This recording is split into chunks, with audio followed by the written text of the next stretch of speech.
And we also have existing initiatives in both Tanzania and Uganda that we'd like to build on. So what are the steps we're going to do? Basically, the first 6 months, one Tanzania and one Ugandan platform event and web platform. Next 6 months, lessons learned, and then we add 2 to 3 countries. We want to use the African Initiative Network. And then last 6 months, we update the platform, scaling it up, and launching it at the next OIAS third system. And George and I are going to work on this together. And George? I had the idea. I got the money. It's a deal. It's a deal.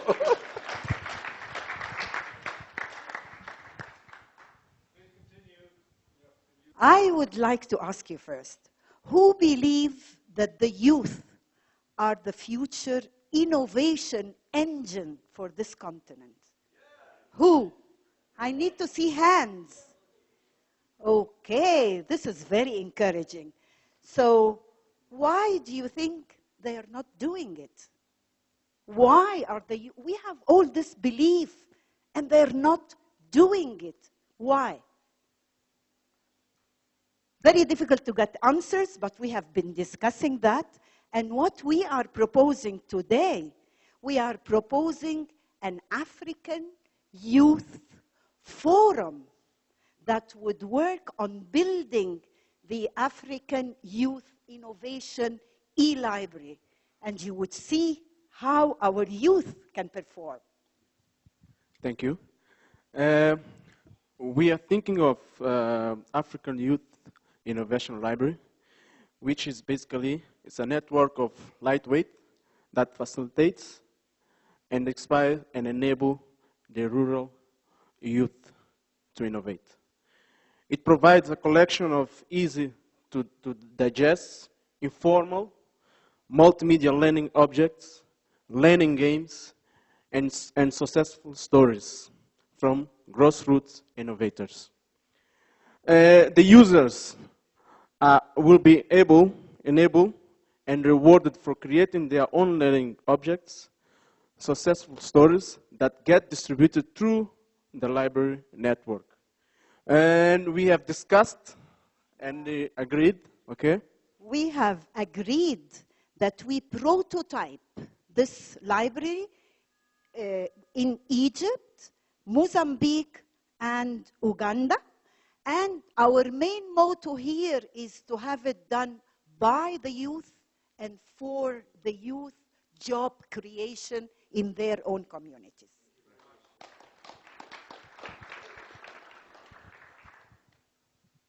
Good afternoon. So in our stream, we spent 3 days talking about ecosystem, and we all spent 3 days talking about innovation.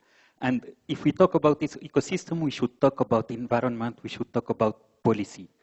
And in devising a policy is easy, but implementing it is tricky. And in several countries in the world and in the continent, we can find one of the best policies in the world, but it's still in paper, because the implementation of the policy is not there, or because it was done the wrong way. So the question is how to implement innovative tools and ways of thinking in the public sector. And the public sector is an elephant. It's a mammoth. It's not an elephant, actually. It cannot move quickly, and it is reluctant to innovation. So our objective is to develop a toolkit that will support innovation policy implementation in African countries and in the right way. The beneficiary of this project will be, first of all, the public sector. But it is the public sector because the implementation is done by the public sector. But it will be, the first beneficiary after that will be the entrepreneurs and the innovators. And I'm talking about entrepreneurs because you cannot have innovation without putting it in the market or without seeing it being used. The next steps after the summit is the project preparation. Project preparation is also identifying partners and donors. And I can say that I have already started in this phase as I am talking to InfoDev, Nokia, and the government of Finland that can be donors in that project. And hopefully it will be the next toolkit of InfoDev, how to to support African countries to set up innovation policies. The toolkit devising based on best practices and also failures and learned lessons. And that's it. Thank you.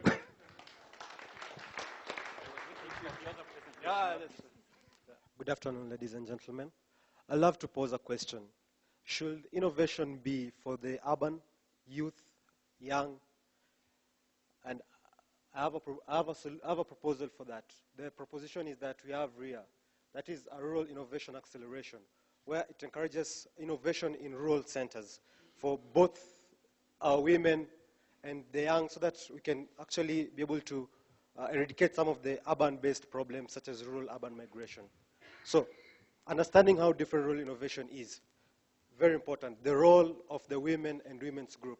There's a good example in India where we have SEWA, which encourages innovation among the women groups.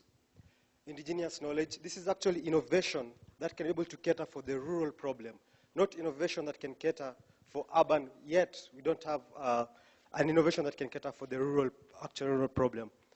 Promoting rural youth, definitely this rural innovation acceleration will be very crucial in promoting rural youth.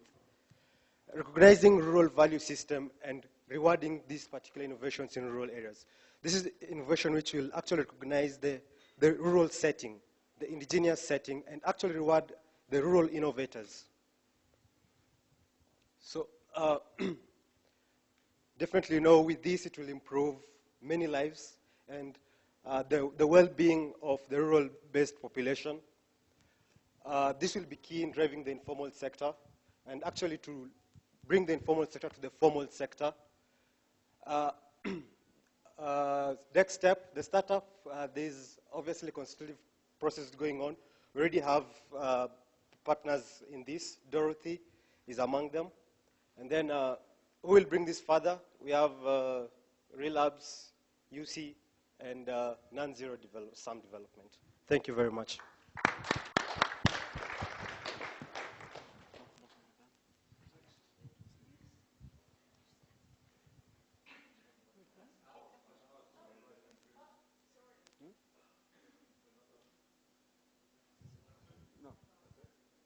This is not ecosystem. Yeah, I think we're finished. I think we're done with the ecosystem. Ecosystem, we had one about the innovation network. Yeah. Network.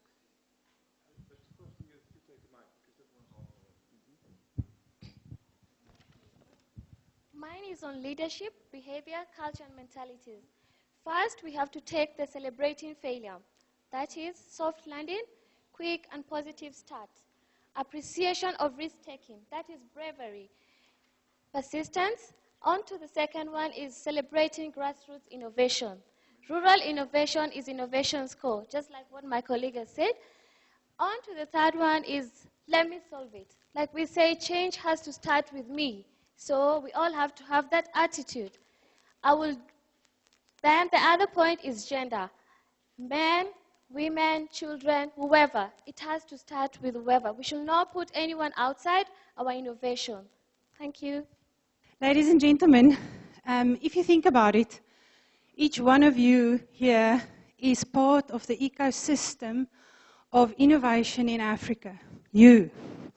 So, we are asking you, where do you get help when you need it the most as an innovator? Our answer is we need to create an African innovation network platform that no matter where you are or how far you are, that you can tap into it for advice, to share best practice, showcase what you have, connect with partners that can give you leverage. And if you go on, we've got a lot of detail there, but what we envision is that we have an overall platform with chapters in each country that's got the local content. It has to be self-managed and self-uploaded and self-controlled, but then we pull it up to also share best practice and share common knowledge that everybody can benefit from. So the vision is to connect it with the existing African incubators network and give that some traction, but see it a little bit broader in the sense of innovation to embrace managers, policymakers, and inventors and innovators. So you can skip that one, and also the next one. I just want to highlight, go to the next one. We've got a very competent team.